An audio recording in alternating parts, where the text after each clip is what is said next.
नमो भगवते वासुदेवाय नमः। हरे कृष्णा। आप सभी भक्तों को मोक्षदा एकादशी और गीता जयंती की हार्दिक शुभकामनाएं। आज मार्गशीर्ष माह के शुक्ल पक्ष की मोक्षदा एकादशी है। जो भी भक्त आज के दिन एकादशी के व्रत का संकल्प लेकर द्वादशी तिथि को अपनी सामर्थ्य के अनुसार ब्राह्मण को दान दक्षिणा देते हैं, गरीबों को भोजन कराते हैं, उनकी आने वाली 7 पीढ़ियां भी तर जाती हैं और उनके जन्म जन्मांतर के पापों का नाश होकर अंत में उन्हें स्वर्ग लोक की प्राप्ति होती है। आज के एकादशी के शुभ अवसर पर आप सुनेंगे एकादशी व्रत की संपूर्ण कथा और आरती। तो आइए मन में भगवान श्री हरि विष्णु के चरण कमलों का ध्यान करते हुए आज की इस कथा का रसपान करते हैं। तो एक बार प्रेम से बोलिए, गौरी पुत्र गणेश भगवान की जय, लक्ष्मी नारायण भगवान की जय, बोलिए तुलसी शालिग्राम भगवान की जय। युधिष्ठिर महाराज भगवान श्री कृष्ण से बोले, हे देवों के भी पूजनीय भगवान श्री कृष्ण, हे तीनों लोकों के स्वामी, आप सबको सुख और मोक्ष देने वाले हैं, मैं आपको नमस्कार करता हूँ। हे देवादिदेव, आप हित चाहने वाले हैं, कृपया करके आप मेरी एक उत्सुकता को शांत कीजिए। भगवान श्री कृष्ण बोले, हे कुंती पुत्र, जो कुछ भी तुम जानना चाहते हो मुझसे निसंकोच कहो, मैं अवश्य ही तुम्हारी उत्सुकता शांत करूंगा। फिर युधिष्ठिर महाराज बोले, हे श्री कृष्ण, कृपया करके मार्गशीर्ष माह के शुक्ल पक्ष में जो एकादशी होती है उसके विषय में बताएं। उस एकादशी का क्या नाम है, उस दिन किस देवता की पूजा की जाती है और उसका विधि विधान क्या है तथा उसका व्रत करने से मनुष्य को क्या फल मिलता है। हे भगवान, मेरे इन प्रश्नों का विस्तार सहित उत्तर देकर मेरी इस उत्सुकता को दूर कीजिए, आपकी बड़ी कृपा होगी। हे प्रिय भक्तों, तब भगवान श्री कृष्ण बोले, हे राजन, तुमने अत्यंत उत्तम प्रश्न किया है। मार्गशीर्ष माह के शुक्ल पक्ष की एकादशी अनेकों पापों को नष्ट करने वाली है। संसार में इसे मोक्षदा एकादशी के नाम से जाना जाता है। इस दिन श्री दामोदर भगवान की धूप, दीप, नैवेद्य आदि से भक्ति पूर्वक पूजा करनी चाहिए। हे कुंती पुत्र, इस एकादशी के व्रत के पुण्य के प्रभाव से नरक में गए हुए माता पिता, पितृ आदि को स्वर्ग की प्राप्ति होती है। हे राजन, पुराण में इसकी कथा इस प्रकार से है, इसे एकाग्र चित्त होकर सुनो, क्योंकि जो भी मोक्षदा एकादशी के महत्व का श्रवण करते हैं, कथा को सुनते हैं, उन्हें अश्वमेध यज्ञ के समान फल मिलता है। किसी के पूर्वज, माता पिता, पुत्र, रिश्तेदार अगर नरक में यातनाएं सह रहे हों तो उन्हें स्वर्ग का वास मिलता है। तो इसकी कथा इस प्रकार है। प्राचीन समय में चंपक नामक नगर में वैखानस नाम का एक राजा राज्य करता था। उसके राज्य में चारों वेदों के ज्ञाता ब्राह्मण रहते थे। वह राजा अपनी प्रजा का पुत्रवत पालन किया करता था। एक रात को स्वप्न में राजा ने अपने पितरों को नरक की यातनाएं भोगते हुए देखा। इस प्रकार का स्वप्न देखकर वह राजा बड़ा ही व्याकुल हुआ। उसके बाद वह बेचैनी से सुबह होने की प्रतीक्षा करने लगा। उस राजा को रात भर नींद नहीं आई। सुबह होते ही उसने ब्राह्मणों को बुलाकर उनके सामने अपने सपने की बात बताई। राजा बोले, हे ब्राह्मणों, रात को स्वप्न में मैंने अपने पितरों को नरक में पड़ा हुआ देखा और उन्होंने मुझसे इस प्रकार कहा कि हे पुत्र, मैं घोर नरक भोग रहा हूँ, मेरी यहाँ से मुक्ति करवाओ। हे ब्राह्मणों, जब से मैंने उनकी यह वचन सुने हैं तब से मुझे चैन नहीं है। मैं बड़ा ही दुखी और बेचैन हूँ। मुझे अब राज्य, सुख, ऐश्वर्य, हाथी, घोड़े, धन, पत्नी, पुत्र आदि कुछ भी सुखदायक प्रतीत नहीं होते हैं। अब मैं क्या करूं, कहां जाऊं? इस दुख के कारण मेरा शरीर तप रहा है। आप लोग मुझे किसी प्रकार का तप, दान, व्रत आदि बताएं, जिससे मेरे पिता को मुक्ति प्राप्त हो। यदि मैंने अपने पिता को नरक की यातनाओं से मुक्ति के प्रयास नहीं किए तो मेरा जीवन तो व्यर्थ है। जिसके पितृ नरक की यातनाएं भोग रहे हों, उस व्यक्ति को इस धरती पर सुख भोगने का कोई भी अधिकार नहीं है। हे ब्राह्मणों, मुझे जल्दी ही इसका कोई उपाय बताइए। हे प्रिय भक्तों, राजा की ऐसी निराशापूर्ण और दुख भरी बातों को सुनकर ब्राह्मणों ने आपस में विचार विमर्श किया। फिर एक मत होकर वे सभी ब्राह्मण बोले, हे राजन, यहाँ पास में ही वर्तमान, भूत और भविष्य के ज्ञाता पर्वत नाम के एक मुनि हैं। वे ज्यादा दूर नहीं हैं। आप यह सभी बातें उनसे जाकर पूछें। वे अवश्य ही आपको इसका सरल उपाय बताएंगे। ब्राह्मणों की बात सुनकर राजा मुनि के आश्रम पर गए। उस आश्रम में अनेक शांत चित्त योगी और मुनि तपस्या कर रहे थे। चारों वेदों के ज्ञाता पर्वत मुनि दूसरे ब्रह्मा के समान बैठे दिखाई दे रहे थे। राजा ने उन्हें साष्टांग दंडवत प्रणाम किया तथा अपना परिचय दिया। पर्वत मुनि ने राजा से उनकी कुशल क्षेम पूछी। तब राजा ने बताया, हे मुनिवर, आपकी कृपा से मेरे राज्य में सब कुछ कुशल मंगल है। लेकिन हे मुनिवर, मेरे सामने अचानक ही एक ऐसी समस्या आ खड़ी हुई है जिससे मुझे बड़ी अशांति हो रही है। मेरा हृदय बड़ा ही अशांत हो रहा है।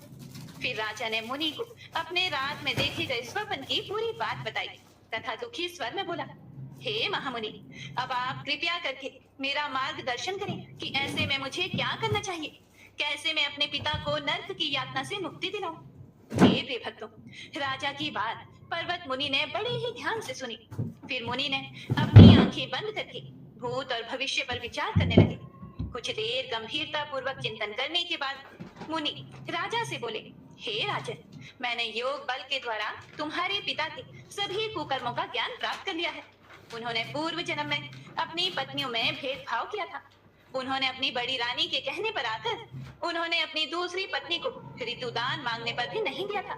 मतलब कि जब उनकी दूसरी पत्नी गर्भ धारण करना चाहती थी तब राजा ने उन्हें मना कर दिया था।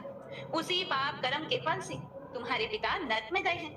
मुनि के मुख से यह सभी बातें जानकर राजा वैखानस याचना भरे स्वर में बोले, हे महात्मा, हे मुनिदेव, मेरे पिता के उद्धार का आप कोई उपाय बताइए। किस प्रकार वे इस पाप से मुक्त होंगे। तब पर्वत मुनि बोले, हे राजन, मार्गशीर्ष मास की शुक्ल पक्ष में जो एकादशी होती है उसे मोक्षदा एकादशी कहते हैं। यह मोक्ष प्रदान करने वाली है। आप इस मोक्षदा एकादशी का व्रत करें और उस व्रत के पुण्य को संकल्प करके अपने पिता को अर्पित करें। एकादशी के पुण्य के प्रभाव से अवश्य ही आपके पिता की मुक्ति होगी।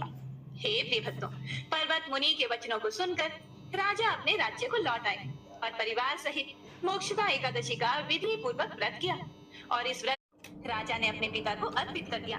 उस पुण्य के प्रभाव से राजा के पिता को सहज ही मुक्ति मिल गई। स्वर्ग को प्रस्थान करते हुए राजा के पिता अपने पुत्र से बोले, हे पुत्र, तुम्हारा कल्याण हो। इतना कहकर राजा के पिता ने स्वर्ग को प्रस्थान किया। भगवान श्री कृष्ण आगे बोले, हे युधिष्ठिर, जो मनुष्य मार्गशीर्ष मास की शुक्ल पक्ष की एकादशी को व्रत करते हैं उनके समस्त पाप नष्ट हो जाते हैं और अंत में वे स्वर्ग लोक को पाते हैं। इस व्रत से उत्तम और मोक्ष प्रदान करने वाला दूसरा कोई भी व्रत नहीं है। हे राजन, इस कथा को सुनने और पढ़ने से अनंत फल मिलता है। यह व्रत मोक्ष देने वाला चिंतामणि के समान है, जिससे व्रत करने वाले की सभी मनोकामनाएं पूर्ण होती हैं। भगवान श्री कृष्ण बोले, हे राजन, हर इंसान की प्रबल इच्छा होती है कि वह मोक्ष प्राप्त करे। मोक्ष की इच्छा वालों के लिए मोक्षदा एकादशी का यह व्रत अति महत्वपूर्ण है। हे प्रिय भक्तों, पिता के प्रति पुत्र के दायित्व का इस कथा से उत्तम दृष्टांत दूसरा कोई नहीं है। इसीलिए भगवान श्री हरि विष्णु के निमित्त यह व्रत पूर्ण निष्ठा और श्रद्धा से करना चाहिए। भगवान श्री कृष्ण युधिष्ठिर महाराज से बोले, हे कुंती पुत्र, इस एकादशी का व्रत केवल व्रत करने वाले मनुष्य को ही नहीं बल्कि उसके पितरों का भी भला करता है। अपने किसी सगे सहोदर मित्र बंधु को भी इस व्रत का फल अर्पण करने से उसके भी पापों और कलेशों का नाश हो जाता है। जो साधक माता पिता में ईश्वर को देखते हैं, भगवान श्री हरि विष्णु की असीम अनुकंपा से उनकी समस्त कामनाओं की सिद्धि होती है। भगवान श्री कृष्ण के मुख से मोक्षदा एकादशी का महात्म्य सुनकर धर्मराज युधिष्ठिर ने भी भगवान श्री कृष्ण के बताए विधि विधान अनुसार इस पवित्र एकादशी का व्रत धारण किया, जिसके पुण्य प्रताप से उनके पितरों को भी मोक्ष प्राप्ति हुई और अंत में धर्मराज युधिष्ठिर भी स्वर्ग लोक को प्राप्त हुए। तो सभी प्रेम से बोलिए, लक्ष्मी नारायण भगवान की जय। बोलिए एकादशी माता की जय। हे प्रिय भक्तों, कथा महात्म्य सुनाने के बाद भगवान श्री कृष्ण जी युधिष्ठिर महाराज से बोले कि अब मैं तुम्हें मोक्षदा एकादशी के व्रत की विधि को बताता हूँ। इसे भी ध्यान पूर्वक सुनो। एकादशी के एक दिन पहले से ही अर्थात दशमी तिथि से ही तामसिक भोजन का त्याग कर देना चाहिए। मार्गशीर्ष शुक्ल पक्ष की एकादशी के दिन व्रत रखा जाता है। इस दिन गीता जयंती भी मनाई जाती है। भगवान सूर्य देव की उपासना करें और उन्हें अर्घ अवश्य दें। ब्रह्मचार्य रहकर एकादशी का व्रत रखें। इस दिन स्नान के बाद व्रत का संकल्प अवश्य लें। गीता जयंती या मोक्षदा एकादशी के दिन ब्रह्म मुहूर्त में उठकर श्री विष्णु जी का स्मरण करें और माँ लक्ष्मी का भी अवश्य ध्यान करें और दिन की शुरुआत करें। तत्पश्चात नित्य कर्म से निवृत्त होकर पानी में गंगा जल मिलाकर स्नान करें और स्वच्छ धुले हुए वस्त्र धारण करके भगवान श्री हरि विष्णु का पीले फूल, पीले फल, धूप, दीप आदि चीजों से पूजन करें। इस दिन भगवान विष्णु को तुलसी मिश्रित जल अवश्य अर्पित करें। श्री विष्णु पूजन के लिए ऋतुफल, नारियल, नींबू, नैवेद्य आदि सामग्रियों से श्री विष्णु जी की पूजा करें। भगवान के सभी भोग में तुलसा दल अवश्य डालें, किंतु एक चीज का विशेष ध्यान रखें कि एकादशी के दिन तुलसा दल नहीं तोड़ना चाहिए। इसीलिए दशमी तिथि को ही तुलसा दल तोड़कर रख लें। इसके बाद गीता का पाठ अवश्य करें और एकादशी की व्रत कथा अवश्य सुने। ओम नमो भगवते वासुदेवाय, ओम नमो नारायणाय नमः या फिर हरे कृष्ण महामंत्र का अधिक से अधिक जप करें। सायंकाल पूजा आरती के बाद प्रार्थना करके फलाहार करें। इस दिन रात्रि जागरण अवश्य करें और रात में भगवान विष्णु की प्रतिमा के समीप ही भूमि पर शयन करें। एकादशी के दिन गाय बछड़े की पूजा और तुलसी जी की पूजा अवश्य करें तथा केले के पेड़ का पूजन भी करें। गाय को चने की दाल अवश्य खिलाएं। इस दिन किसी का भी अपमान नहीं करना चाहिए और भूल कर भी क्रोध ना करें। बताए गए विधि विधान से अगर हम एकादशी का व्रत रखते हैं तो भगवान श्री लक्ष्मी नारायण जी हम सभी की मनोकामनाएं अवश्य ही पूरी करते हैं। ओम नमो नारायणाय। आइए अब बड़ी ही श्रद्धा और प्रसन्नचित मन से मनोकामनाओं को पूरी करने वाली कथा को सुनते हैं। किसी गांव में रमा नाम की एक स्त्री रहती थी। उसकी शादी को 5-6 साल हो गए थे, लेकिन अभी तक उसकी कोई संतान नहीं थी। इस वजह से वह थोड़ा सा दुखी रहती थी। एक बार श्री राधा अष्टमी का उत्सव आया और गांव की कुछ औरतें बरसाना जा रही थी। औरतों ने रमा से कहा कि तुम भी बरसाना चलो। राधा रानी तो बड़ी दयालु हैं, वह अवश्य ही तुम्हारी गोद भी भरेंगी। वह स्त्री कई दिनों से घर से बाहर नहीं निकली थी, मतलब कि रमा आज तक कभी भी 7-8 दिन अपने घर से बाहर नहीं रही थी। इसीलिए उसके पति और सास नेफ्यू से जाने की आज्ञा दे दी। बस उसने मन में ठान लिया कि राधा रानी मेरी गोद जरूर भरेंगी। जिस दिन उसे जाना था उसी दिन उसके पैर में चोट लग गई, चला भी नहीं जा रहा था। फिर भी वह स्त्रियों के संग यात्रा पर चल पड़ी। सारे रास्ते ट्रेन में राधा कृष्ण का जाप कीर्तन करते हुए गए। इस प्रकार सभी स्त्रियों के साथ वह बरसाना पहुंच गई और सभी नहा धोकर राधा जी के मंदिर में जाने के लिए तैयार हो गए। हे प्रिय भक्तों, राधा जी के महल में जब जाते हैं तो ऊपर बहुत सी सीढ़ियां चढ़नी पड़ती है। वह जैसे ही सीढ़ियां चढ़ने लगी तो वह स्त्रियों को बोली कि तुम लोग आगे आगे चलो, मैं थोड़ा धीरे धीरे सीढ़ियों से आ रही हूँ। मेरे पैर में चोट लगने की वजह से मुझसे चला नहीं जा रहा। 2-4 सीढ़ियां चढ़ने के बाद उसका पैर मुड़ गया और वह नीचे गिरने लगी। हे प्रिय भक्तों, तभी एक 7-8 साल की कन्या ने उसका हाथ पकड़ लिया।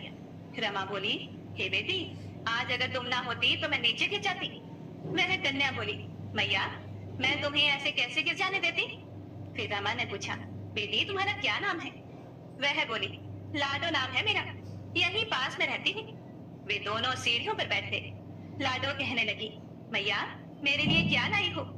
रमा ने सोचा, ना कोई जान पहचान और लाडो ऐसी बात कर रही है।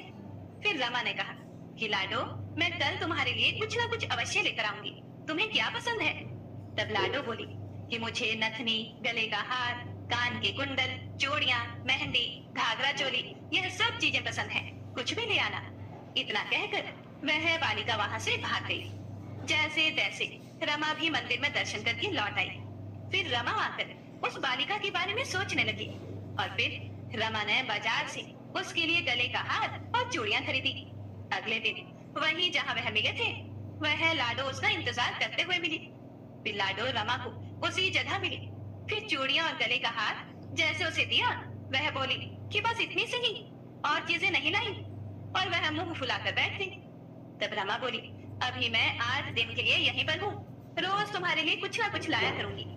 यह सुनकर लाडो उसकी गोदी में बैठ गई और गले से लग गई। रमा तो रोने लगी, उसे जैसे एक संतान मिल गई। खूब प्यार से उसके सिर पर हाथ फेरा, ऐसे ही वह फिर चली गई। रमा ने मंदिर से आकर घाघरा और चोली उसके लिए बनवाए। ऐसे ही रोज कुछ ना कुछ वह उसे देती रहती। एक दिन रमा कहती है कि अब यह सारी चीजें मुझे पहनकर भी तो दिखाओ, कैसी लगती है। लाडो बोली, कल राधा अष्टमी है, कल पहनूंगी। इस बार लाडो के साथ एक लड़का भी था। उसे देखकर रमा ने कहा कि आज पता नहीं क्यों मेरे मन में क्या आया, मैंने एक धोती और मुकुट मोर वाला लिया है, क्या मैं इसे दे दूं? लाडो बोली, यह कनुआ है, मेरे साथ ही रहता है, हाँ तुम इसे दे दो। ऐसा कहकर वे दोनों सामान लेकर चले गए। हे प्रिय भक्तों, अगले दिन राधा अष्टमी थी। जब रमा सीढ़ियों पर आई, वहां उसे आज कोई भी नहीं मिला, ना वो लाडो और ना ही वह लड़का। बहुत इंतजार के बाद जब रमा मंदिर में पहुंची तो वहां बहुत भीड़ थी, कीर्तन और नृत्य भी हो रहा था।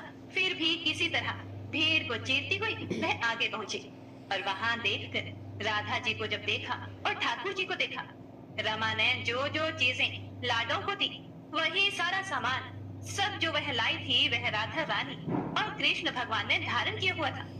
वह पत्थर सी हो गई, आंखों से आंसू बहने लगे। बात समझते उसे देर न लगी कि वह लाडो राधा जी और तनुआ कृष्ण जी हैं। स्वयं जगत के पालनहार उसके पास आते थे। राधा जी उसकी गोदी में बैठती थी और उसे मात्र सुख प्रदान करती थी। वह तो जैसे बावरी हो गई, दिन रात लाडो लाडो कहती रहती, पुकारती रहती। वह स्त्रियों से बोली कि तुम लोग घर जाओ, मैं नहीं जाऊंगी। उसकी सास और पति भी उसे लेने आए, पर वह साथ नहीं गई। अब तो प्रतिदिन वह सीढ़ियों पर बैठे बैठे आंसुओं से सीढ़ियां धोती, पलकों से बुहारती। ऐसा करते करते उसे 30 वर्ष हो गए। एक दिन एक बालिका उसका हाथ पकड़कर ऊपर अट्टालिका में ले गई। वहां जाकर बोलती है, लो आ गई मैं ही हूँ तेरी लाडो। ऐसा कहकर बाहें फैलाकर रमा को बुलाने लगी और अपने गले लगा लिया। हे प्रिय भक्तों, उस दिन रमा ऐसे गले लगी कि पार्थिव शरीर को छोड़कर सदा के लिए अपनी लाडो के पास चली गई। तो प्रेम से बोलिए, कृष्ण भगवान और बरसाने वाली राधा रानी सरकार की जय। हे प्रिय भक्तों, तो आइए अब सभी मनोकामनाओं को पूर्ण करने वाली एकादशी माता की कथा को सुनते हैं। एक बार एक राज्य में एक राजा रहा करता था। राजा बहुत ही बुद्धिमान और बलशाली था। राजा सदा ही अपनी प्रजा का बहुत अच्छे से ध्यान रखता था और प्रजा भी राजा को बहुत पसंद करती थी। राजा की 2 बेटियां थी। राजा अपनी दोनों बेटियों से बहुत प्रेम करता था। राजा की छोटी बेटी देखने में बहुत सुंदर और आकर्षित थी और राजा की बड़ी बेटी छोटी बेटी के मुकाबले थोड़ी सी कम सुंदर थी। राजा की छोटी बेटी 11 माता की पूजा किया करती थी और सभी लोग राजा की छोटी बेटी से बहुत प्रेम भी करते थे और बहुत प्रशंसा किया करते थे। राजा भी अपनी छोटी बेटी को बड़ी बेटी से थोड़ा अधिक ज्यादा प्रेम करते थे, जिसके कारण राजा की बड़ी बेटी को अपनी छोटी बहन से नफरत होने लगी। राजा की दोनों बेटियां जब बड़ी हो गई, तब एक पड़ोस के राज्य में रहने वाले राजकुमार राजा की बड़ी बेटी के लिए रिश्ता लेकर आए। लेकिन जैसे ही उस राजकुमार की नजरें राजा की छोटी बेटी पर पड़ी, तो वह राजकुमार राजा की छोटी बेटी पर आकर्षित हो गया और छोटी बेटी से पहली ही नजर में प्रेम करने लगा।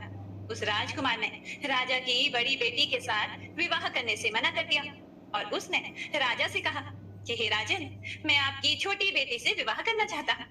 यह सब देखकर राजा की बड़ी बेटी अपनी छोटी बहन से और ज्यादा क्रोधित हो गई और राजा की बड़ी बेटी ने अपनी छोटी बहन को अपना सबसे बड़ा दुश्मन मान लिया।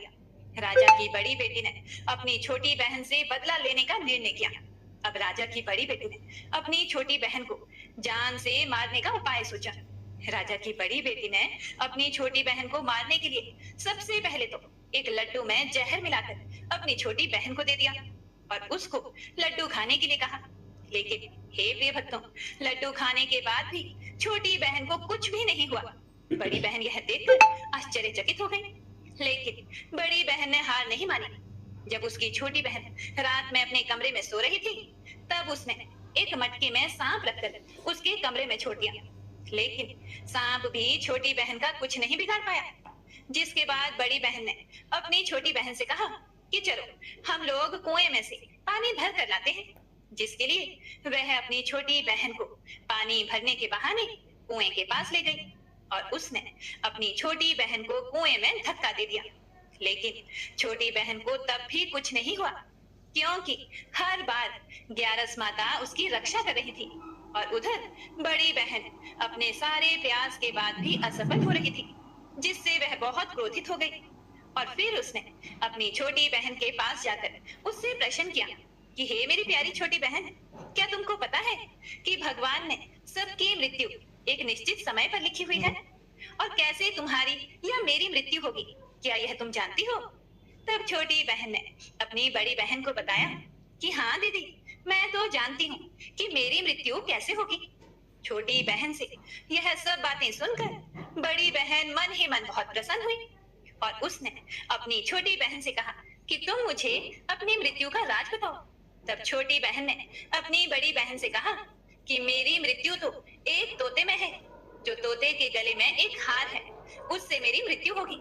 जब तक कोई भी मनुष्य तोते को मारकर उस हार को अपने गले में पहनेगा, तब तक मैं मूर्छित हो जाऊंगी, और जैसे ही उस हार को अपने गले से उतारेगा तो मैं वापस से जीवित हो जाऊंगी। अपनी छोटी बहन की मृत्यु का राज जानकर बड़ी बहन बड़ी खुश हुई और उसने अपनी छोटी बहन को मारने के लिए उसके पालतू तोते को ढूंढना शुरू कर दिया। और छोटी बहन को इस बात का आभास हो गया था कि कोई उसकी जान लेना चाहता है, जिसके लिए वह अपने पिताजी के पास गई और उसने अपने पिताजी से कहा, हे पिताजी, मेरी मृत्यु के बाद आप मुझे जलाइएगा मत, बल्कि आप मुझे अपनी पुरानी वाली हवेली में एक पलंग पे लेटा कर छोड़ देना। अपनी छोटी बेटी की यह बातें सुनकर राजा बहुत आश्चर्यचकित हो गया। राजा ने अपनी छोटी बेटी से पूछा कि हे पुत्री, तुम ये क्या कह रही हो? तब राजा की छोटी बेटी ने बताया कि पिताजी, समय किसी के लिए नहीं रुकता, क्या कब किसको हो जाए इसका किसी को कुछ नहीं पता। फिर राजा ने अपनी छोटी बेटी से कहा कि तुम ऐसी बातें क्यों करती हो? 2-3 दिन के बाद तो तुम्हारा विवाह है। लेकिन छोटी बेटी ने अपने पिताजी को ऐसा करने पर मजबूर कर दिया और उनसे वचन ले लिया। राजा ने भी अपनी छोटी बेटी की बात स्वीकार कर ली और 2-3 दिनों के बाद जब शादी का समय आया, तब राजकुमार बारात लेकर राजा के घर पर पहुंचा और राजकुमार और राजा की छोटी बेटी का विवाह शुरू हो गया। हे प्रिय भक्तों, जैसे ही राजा की छोटी बेटी राजकुमार के साथ फेरे लेना शुरू हुई, तो उसकी बड़ी बहन अपनी छोटी बहन के कमरे में जाकर उसके तोते को पकड़ लेती है और उसको जान से मार देती है।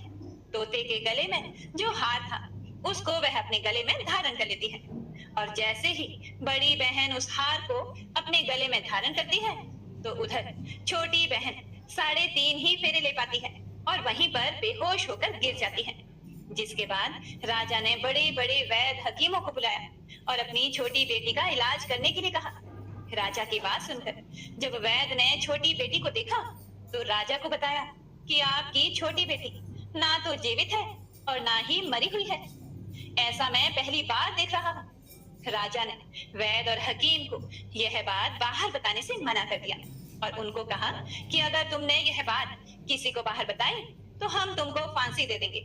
हे प्रिय भक्तों, राजा ने अपनी छोटी बेटी को पुराने महल में जाकर एक पलंग में लेटा दिया और वहां पर कुछ सैनिकों को तैनात कर दिया। इसके बाद राजा वापस अपने महल में आ गया। राजा की बड़ी बेटी अपने पिताजी के पास आई और कहने लगी कि हे पिताजी, अगर यह शादी संपन्न नहीं हुई तो आपकी इज्जत का क्या होगा? आप कहें तो मैं आपकी इज्जत बचाने के लिए राजकुमार से शादी करने के लिए तैयार हूँ। जिसके बाद राजा ने अपनी बड़ी बेटी की बात मान ली और राजा ने बड़ी बेटी को छोटी बेटी के कपड़े पहनाकर मंडप में भेज दिया। लेकिन राजकुमार यह जान गया कि यह राजा की छोटी बेटी नहीं है, बल्कि यह तो राजा की बड़ी बेटी है। लेकिन जब राजकुमार ने शादी करने से मना किया, तो सभी लोगों ने राजकुमार को बेबस करके राजा की बड़ी बेटी से ही बचे हुए फेरों को संपन्न करा दिया और विवाह पूरा हुआ। जिसके बाद राजकुमार राजा की बड़ी बेटी को अपने महल में ले गया और विवाह होने के बाद राजकुमार उससे ना तो बात करता था और ना ही उसे पसंद करता था और ना ही उसके आसपास भी भटकता था। और राजकुमार ने यह फैसला लिया था कि वह अपनी प्रेमिका को ढूंढ कर रहेगा और यह जान कर रहेगा कि उसके साथ क्या हुआ है। एक दिन राजकुमार अपने घोड़े पर सवार होकर राजा के पुराने महल के पास पहुंचा, जहां पर उसने कुछ सैनिकों को देखा और महल के पास पहुंचकर राजकुमार ने जब महल को देखा तो वह समझ गया कि यह तो हमारे ससुर जी का महल है। तब राजकुमार ने सैनिकों से पूछा कि तुम लोग यहाँ क्या कर रहे हो और इस महल के अंदर उस पलंग में कौन लेटा है। जिसके बाद सैनिकों ने बताया कि यहाँ पर राजा की छोटी बेटी लेटी हुई है। यह सुनकर तो राजकुमार बड़ा प्रसन्न हुआ और वह तुरंत अपनी प्रेमिका के पास पहुंच गया और उसकी सेवा करने लगा। जैसे ही रात हुई तो राजा की छोटी बेटी उठकर बैठ गई और राजकुमार यह देखकर बहुत खुश हुआ और उसने अपनी प्रेमिका से पूछा कि तुम यहाँ क्या कर रही हो, तुम मेरे साथ मेरे घर चलो। राजा की छोटी बेटी ने राजकुमार को सारी बातें बता दी कि मेरी जान एक तोते में बसती थी और मैंने यह बात सिर्फ अपनी बड़ी बहन को बताई थी और मुझे पता है कि उसने ही मुझे मारने का प्रयास किया है। उसके पास एक हार है जिसको वह सुबह पहन लेती है और रात को उतार देती है। जब तक वह हार को पहन कर रखती है तब तक मैं मूर्छित रहती हूँ और जैसे ही वह हार को उतार देती है तो मैं जीवित हो जाती हूँ और जब तक मेरी बहन के पास वह हार रहेगा तब तक मैं ऐसे ही जीवित और मूर्छित होती रहूंगी। अगर मेरी बड़ी बहन के पास जो हार है वह मेरे हाथ लग जाए तो मैं हमेशा के लिए जीवित हो जाऊंगी। राजकुमार यह सब बातें सुनकर राजा की छोटी बेटी के पास रहने का निर्णय ले लेता है और उसने अपने बचे हुए सारे फेरे उस पलंग में लेटी हुई राजकुमार की छोटी बेटी के साथ ले लिए और अपना विवाह पूर्ण कर लिया और वहीं पर वह रहने लगा। और देखते ही देखते कुछ समय में राजा की छोटी बेटी और राजकुमार की पत्नी गर्भवती हो गई। एक दिन राजकुमार को किसी काम से बाहर जाना पड़ा। तब छोटी बहन के पेट में बहुत तेज दर्द होने लगा, जिसके बाद उसने माता का आवाहन किया और जिसके बाद वहां पर माता प्रकट हुई और उन्होंने अपने भक्तों के दर्द को दूर किया और एक पुत्र की प्राप्ति करवाई। वहीं पर अचानक से राजकुमार भी आ गया। राजकुमार ने ग्यारस माता को देखा तो वह आश्चर्यचकित हो गया और उसने तुरंत ग्यारस माता को प्रणाम किया और ग्यारस माता ने राजकुमार से कहा कि जब तुम्हारा पुत्र 5 वर्ष का हो जाए तो तुम आकर अपनी पत्नी का हार इसके गले में डाल देना। और देखते ही देखते राजकुमार और राजा की छोटी बेटी का पुत्र 5 वर्ष का हो जाता है। तो राजकुमार अपने बेटे से कहता है कि हे पुत्र, मैं कुछ काम से बाहर जा रहा हूँ, तुम अपनी माता का ध्यान रखना। और वह वहां से चला जाता है। हे प्रिय भक्तों, राजा को बाहर निकलता देखकर बड़ी बहन के सैनिक उसे देख लेते हैं और बड़ी बहन को जाकर सारी बातें बता देते हैं। जिसके बाद बड़ी बहन अपनी छोटी बहन के पुत्र को वहां से उठवा लेती है और उसको मरवा देती है। छोटी बेटी के पुत्र के 2 टुकड़े करवा देती है। पहला टुकड़ा चक्के के पास छुपा देती है और दूसरा टुकड़ा अपने पलंग के नीचे रख लेती है। अब ग्यारस माता भिखारी का रूप लेकर आती हैं और एक भिखारी का रूप रखकर बड़ी बहन के पास चली जाती हैं। जिसके बाद वहां पर भिक्षा मांगने लगती हैं। तो बड़ी बहन अपने नौकरों से कहती है कि जाकर भिक्षा दे दो। लेकिन जैसे ही नौकर ग्यारस माता को भिक्षा देने के लिए आते हैं तो माता उन्हें मना कर देती है और कहती है कि मैं तुम्हारी महारानी से ही भिक्षा लूंगी। जिसके बाद बड़ी बहन स्वयं ही भिक्षा देने के लिए माता के पास आती है। तब माता एक बिल्ली का रूप लेकर उसके कमरे में चली जाती हैं और वहां पर छोटी बेटी के पुत्र के 2 टुकड़े को आपस में जोड़ देती हैं और उसे जीवित कर देती है। फिर उसे वहां से ले जाती है। राजकुमार अपने बेटे को लेकर अपनी पत्नी के पास आ जाता है और उसे कहता है कि तुम इसका ध्यान रखना। अगर तुम इस बच्चे का अच्छे से ध्यान रखोगी तो मैं तुमसे बात करूंगा। एक दिन राजकुमार अपने बच्चे से कहता है कि तुम मम्मी से उनके गले का हार मांग लो। तो अपने पिता की बात मानकर राजकुमार का लड़का अपनी मम्मी के पास जाता है और कहता है कि हे मम्मी, मुझे तुम्हारा हार चाहिए। यह सुनकर पहले तो बड़ी बहन बड़ा क्रोधित हो जाती है, पर फिर उसको याद आता है कि राजकुमार ने कहा था कि अगर मैं इस बच्चे का ध्यान अच्छे से रखूंगी तो वह मुझसे बात करेंगे। जिसके कारण वह हार उस बच्चे को दे देती है और वह तुरंत हार को ले जाकर अपने पिताजी को दे देता है। और तभी राजकुमार अपने बेटे को लेकर वहां से जाने लगता है और अपनी पत्नी से कहता है कि तुम हमारे लिए खाना बना कर रखना, मैं शाम को आकर तुम्हारे साथ खाना खाऊंगा। और वह अपने बेटे को लेकर वहां से चला जाता है, जिसके बाद वह राजा के पास जाता है और उनको सारी बातें बता देता है। राजा अपनी बड़ी बेटी की यह करतूत सुनकर बहुत क्रोधित होते हैं और अपनी परवरिश पर ही दोष देने लगते हैं। राजकुमार को अपनी छोटी बेटी के साथ रहने के लिए वह आदेश दे देते हैं। इस प्रकार ग्यारस माता की कृपा से राजकुमार और राजा की छोटी बेटी सुखपूर्वक रहने लगे। तो प्रेम से बोलिए एकादशी माता की जय, बोलिए माता लक्ष्मी और भगवान विष्णु की जय। आइए अब बड़ी ही श्रद्धा और प्रसन्नचित मन से मनोकामनाओं को पूरी करने वाली तुलसी माता की कथा को सुनते हैं। तुलसी माता की कथा को सुने बिना व्रत पूर्ण नहीं माना जाता। तो प्रेम से बोलिए तुलसी शालिग्राम की जय। एक बार एक गांव में एक बुजुर्ग महिला रहा करती थी। वह प्रतिदिन पूजा पाठ किया करती थी। वह रोज तुलसी माँ की पूजा करती थी और वह बुजुर्ग महिला रोज तुलसी माता से कहती, हे तुलसी माँ, तुम मुझे बहू दे, पीतांबर की धोती दे, मीठा मीठा घास दे, वैकुंठ में वास दे, चटक की चाल दे, पटक की मौत दे, चंदन का काट दे, रानी का काज दे, दाल भात का भोजन दे, ग्यारस की मौत दे और कृष्ण जी का कंधा दे। वह बुजुर्ग महिला हर महीने में तुलसी माता की रोज पूजा करती थी और उनके बिरले को रोज सींचती।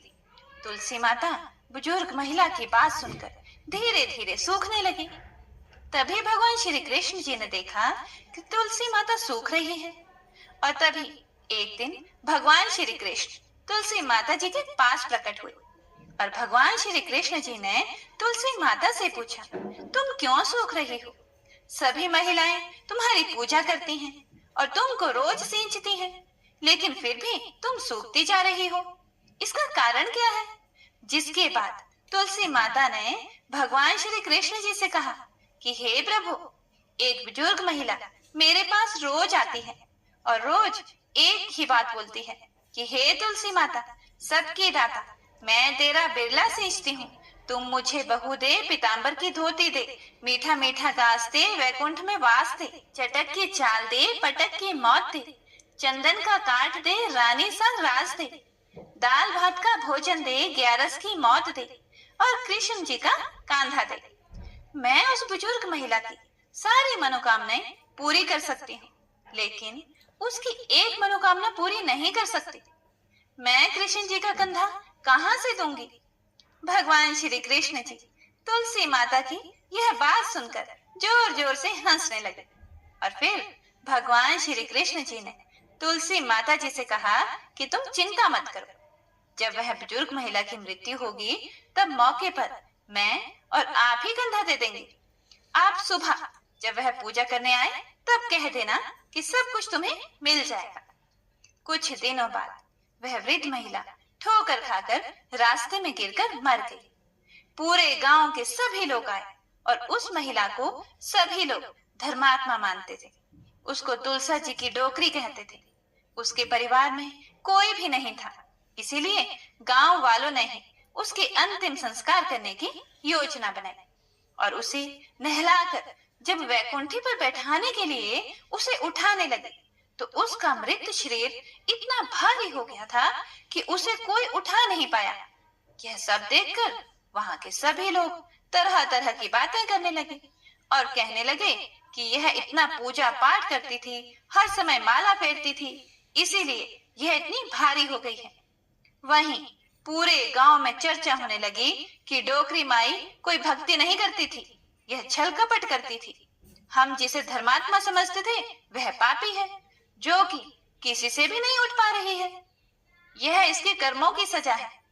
इधर भगवान ने सोचा कि मेरे भक्तों की निंदा हो रही है, इसीलिए भगवान ने बूढ़े ब्राह्मण का भेष धारण करके वहां पर आए और वहां पर जितने भी लोग इकट्ठे हुए थे उनसे पूछने लगे कि यहाँ पर इतनी भीड़ क्यों लगी है, जिससे लोग कहने लगे कि यह डोकरी माई मर गई है और पाप इतना था कि जिससे यह उठ ही नहीं पा रही है। सब उठा उठा कर थक गए।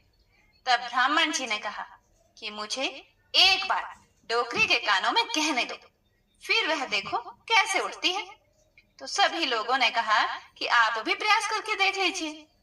तब भगवान ने उस वृद्ध महिला के कानों में कहा कि हे डोकरी माई, देखो मैं आ गया। और जो भी बुढ़िया माई पूजा करते समय शब्द कहती थी, वह शब्द उसके कानों में कहने लगे, तू बिल्ला सिंचे मेरा, मैं करूं निस्तारा तेरा। डोकरी माई बहू ले, बेटी ले, पोता ले, लड्डू ले, पीतांबर की धोती ले, गहना ले, घी का घड़ा ले, मीठा मीठा खीर और पूड़ी ले, दाल भात का भोजन ले, धन दौलत ले, बेटा पोता को काम ले, तुलसी का पत्ता ले, मुंह में गंगा जल ले, 11 को दिन ले, श्री कृष्ण जी का कंधा ले। इतना सुनते ही डोकरी हल्की हो गई। भगवान ने बोला, आओ और उसको उठाओ। भगवान ने हाथ लगाया और डोकरी उठ गई। सबको बड़ा ही आश्चर्य हुआ। उसे खूब धूमधाम से ले जाया गया। भगवान उसे अपने बच्चे ग्रोथ में पीछे रह जाते हैं क्योंकि कुछ न्यूट्रिएंट्स सिर्फ 50% तक ही अब्सॉर्ब होते हैं। इसलिए क्लिनिकली प्रूवन न्यू पीडियाश्योर, इसका नया न्यूट्रीपुल सिस्टम इसके न्यूट्रिएंट्स को अब्सॉर्ब करने में मदद करे। PediaSure 50% more growth in 90 days. जाया गया। भगवान उसे अपने कंधे पर ले गए। पूरे गांव में इसकी चर्चा होने लगी, जिससे उसको मुक्ति मिल गई और वह वैकुंठ में चली गई। सभी लोग देखते रह गए। सभी लोगों ने देखा कि शमशान घाट तक तो ब्राह्मण साथ ही आया था, लेकिन अब वह दिखाई नहीं दे रहा है। इससे लोगों को समझ में आ गया कि वह और कोई नहीं, स्वयं भगवान ही बूढ़े ब्राह्मण के रूप में आए थे। तो बोलिए श्री राधा कृष्ण भगवान की जय, बोलिए श्री तुलसी शालिग्राम जी की जय।